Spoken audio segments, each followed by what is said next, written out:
Progressively, we have to get deeper and deeper into sales. We had started with importance of sales for young educated people who are looking either for a job in the sales or are going to appear in the interview. We also talked about sales opportunities in India.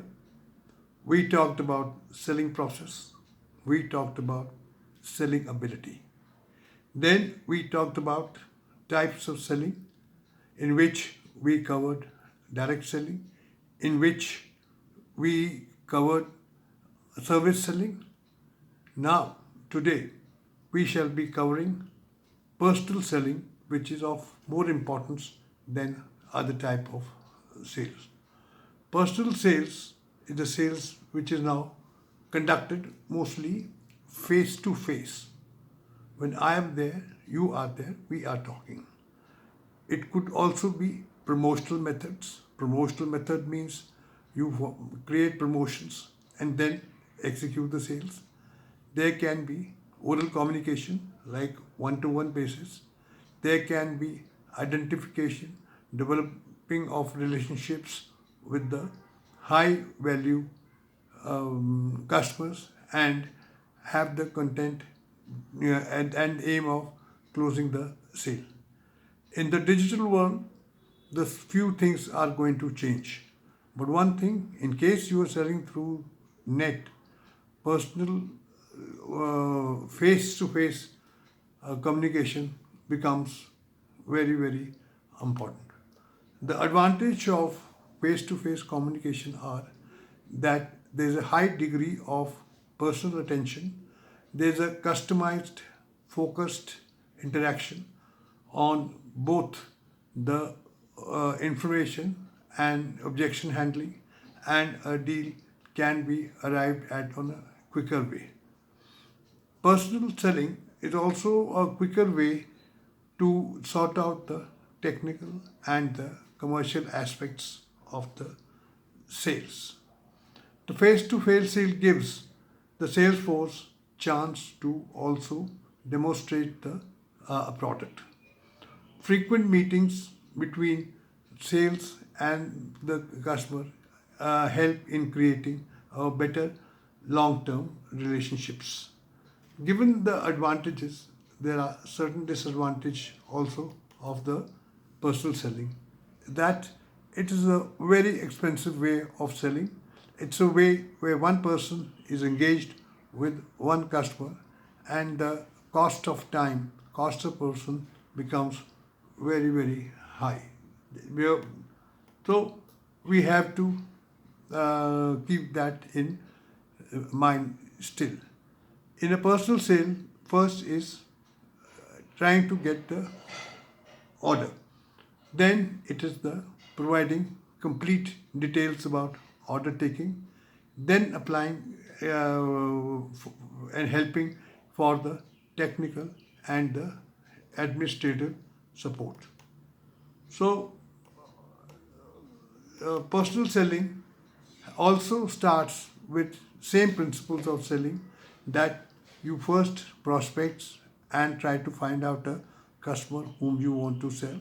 If you want to sell a credit card, you must find out what income group, which demographics you can do. Then you have to pre-approach, ask first, sell the person. Nowadays we are doing telephonic selling. Earlier there used to be a personal face-to-face selling for various other products having a long-term implications. Then again it comes to approaching the customer, makes the sales pitch, asks for objections, overcoming the objections, and then the follow-up. So this is the aspects of a personal selling. Now personal selling can also have high value sellings. High value sellings can be insurance, high value selling can be real estate, high value selling can be dream sales, high value sales can be fashion selling. We will now take one by one. the various aspects of the sales. In fact, first we take is the sale which you are doing with the fashion stores. The fashion stores have a sales of high fashion goods where the people with the dress sense come, where the people are very finicky. They expect a very close attention from you about the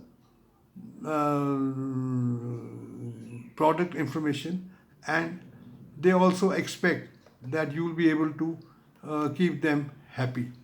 And so you also have to be very careful in dealing with them, because you require a very high degree of communication, empathy, to keep them happy, keep them convinced that the product they are looking for more than meets their needs. You have to be able to answer their queries in depth. You may also have to take measurements. You may also have to be doing small things which a person may ask you. The fashion sale people are maybe again divided into bargain buyers, again a matter of fact buyers, and luxury end buyers. According to the objection handling techniques, objections being raised, and the income group, the customers can be segmented. So there are after that there comes a insurance sale. Now insurance sale is one where you are possibly are clear about the customer's needs. You go, you sell the insurance to him, you try and find the his needs, his hidden needs, and provide him with the requisite information. Since it's a long-term relationships, the buyer is normally very careful. Again, high value items can be cars parked in the showrooms, where the person may come and be very finicky. He may be finicky about the model, he may be finicky about the color, he may be finicky about the facilities into there. Now, like in a car showroom, the sales can be of a car of low value to very high value. So depending upon the customer, you have to change your own approach, and you have to sell according in a way that it suits his senses, suits his logic. Next could be sales for holidays. It's a vicarious thing. You want to send me a sales package. You want to sell me an airline package. You got to know the various aspects of the complete pleasures which I am looking at, and the pleasures which I will be getting in the proposed travel sales. Then you may also have to arrange for my hotel booking. You maybe have to arrange my travel insurance. So other facilities, small facilities, you need to be aware of. In short, whenever we are doing a personal sales, you have to keep the customer in mind. You have to keep the product in mind. Your pitch of sales should be according to the needs of the customer and to the need of the situation. So you need to be very flexible, and that you can only do when you have improved your own personality to the point that you can carry out the sales successfully. Remember, high value sales are both good for you and your organizations. So try for that and you should be able to succeed. Thank you.